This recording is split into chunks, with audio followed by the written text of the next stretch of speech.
검찰이 해체됩니다. 이재명 대통령이 당선되면서 제1개혁 과제로 검찰 해체를 공식 선언했습니다. 가장 힘이 있는 시기에 추진하기 위해서 추석 전에 검찰 해체를 밀어붙이겠다고 하고 있습니다. 사실 민주당과 검사의 악연은 예전부터 있어 왔습니다. 바로 노무현 대통령의 서거였죠. 당시 모욕적인 수사로 인해 한 나라의 대통령이 서거하는 일이 발생하였습니다. 이후 노무현 정부의 유산을 물려받은 문재인 대통령이 당선되자 검찰을 개혁하고자 하였고, 누가 개혁의 적임자인지 검찰총장 후보자를 알아보기 시작했습니다. 여러 검찰총장 후보를 알아봤는데 대부분 검사의 수사권을 보존해야 된다라고 했지만, 윤석열 당시 검사가 검사의 수사권을 폐지하는 것에 찬성하는 입장을 보이자 문재인 정부에서 윤석열 당시 검사를 검찰총장으로 앉히게 됩니다. 그러나 윤석열 검찰총장은 돌연 문재인 정권의 실세인 조국 민정수석이었죠. 그리고 법무부 장관 후보자인 조국을 전방위적인 수사를 펼치며 조국 일가에게 가혹한 강한 수사를 하였고, 조국 법무부 장관은 장관에서 사임 전에 검사의 수사권을 폐지하는 입법을 하고 자리에서 물러나게 됩니다.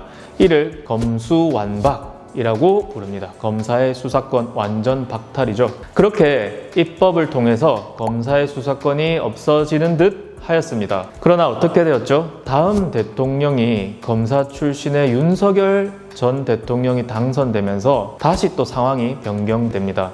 윤석열 대통령은 검수완복, 검사의 수사권을 복원한다를 선언하며 행정부 조치, 시행령을 개정하면서 검사의 수사권을 복원시키게 됩니다. 그렇게 검사의 수사권이 대부분 복원이 되었고, 윤석열 정권 하에서 당시 야당의 대표였던 이재명 민주당 대표는 강도 높은 수사, 그리고 약 5건 정도의 기소를 당하게 됩니다. 이에 민주당 국회의원이 이재명 대표에게 검사의 기소가 되었습니다 라는 뉴스를 공유하면서 텔레그램으로 "이제 전쟁입니다 대표님" 이라고 하는 메시지는 뉴스에 보도되면서 정말 유명하죠. 다시 이재명 대통령이 당선되게 됩니다. 이재명 대통령이 이런 검찰을 가만 놔둘 수가 없겠죠. 앞으로 검찰은 이렇게 개혁된다고 합니다. 검찰청을 폐지합니다. 그리고 기소만을 담당하는 공소청을 신설하겠다고 합니다. 그리고 검사가 수사하지 않아서 발생하는 수사의 공백은 중대범죄수사청을 신설하여 보완하겠다고 합니다. 또한 국가수사위원회를 신설하여 경찰 수사에 대한 보완, 관리를 하겠다고 합니다. 자, 현재 실무를 담당하는 변호사로서 우려스러운 부분이 몇 가지 있어서 짚고 넘어가도록 하겠습니다. 일부 정치 검사들의 편향된 수사, 기소가 문제라는 지적은 타당할 수 있으나, 현재 대부분의 일반 검사들은 서민들의 피해를 구제하기 위해서 범죄자들을 수사하고 구속시키는 역할을 하고 있습니다. 범죄자들이 제일 무서워하는 사람이 검사입니다. 현재 제가 봤을 때 각종 범죄가 굉장히 지능화되고 있습니다. 인터넷상에서 정말 지능화, 조직화되어서 범죄를 저지릅니다. 이런 지능화된 범죄자들을 잡는데 그동안의 수사 노하우를 보유한 검사들의 수사 능력은 필수라고 생각되는데, 과연 경찰만으로 이러한 수사 대응이 될지 너무나도 우려스럽습니다. 문재인 정부 때 검수완박이 선언된 이후로 미제 사건이 전국에서 폭발적으로 늘어나고 있습니다. 21년도에 2,500건이었던 미제 사건이 3년 만에 약 1만 건으로 4배 이상 늘어났습니다. 복잡한 사건을 경찰이 처리하지 못하고 있거나 수사 인력이 부족하다는 것을 의미합니다. 검수완박된 이후로 사실 검사의 수사권이 없어진다라고 첫 선언이 되고 나서 경찰들은 좋아했어요. 와, 이제 내 권한이 늘어나는구나. 그런데 막상 실무를 가보니까 일만 2배가 된 거예요, 우리 경찰분들이. 또 공무원이시다 보니까 월급은 또 그대로예요.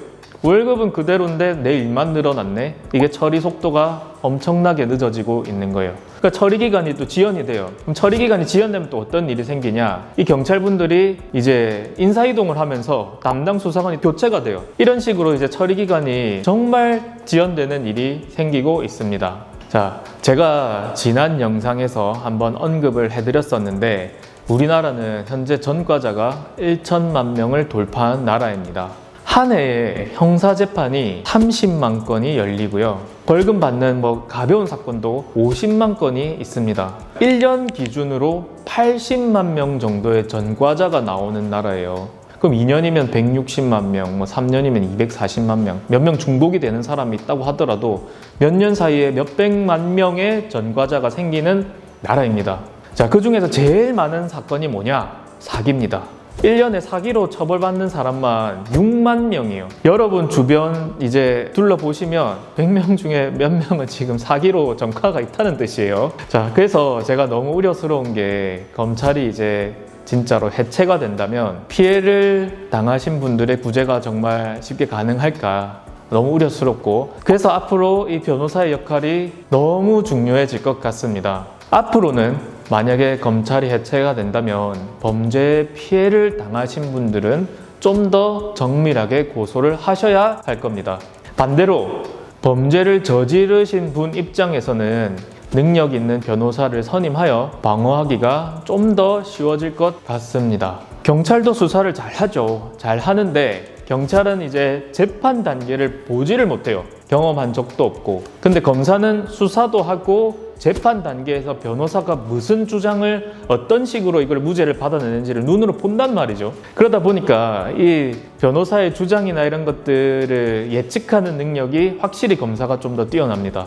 그리고 앞으로 개정되는 이제 수사와 관련돼서 수사를 한 사람 따로, 기소를 한 사람 따로 이렇게 분리가 되어버리니 범죄자 입장에서는 수사의 미비한 부분을 지적하면서 이렇게 무죄를 받아낼 가능성이 저는 높아질 거라고 보입니다. 지금 몇 년 사이에 무죄율이 점점 높아지고 있습니다. 1000건에서 한 5건이 안 됐는데 이제 점점 6, 7, 8 거의 1% 가까이 무죄율이 올라왔거든요.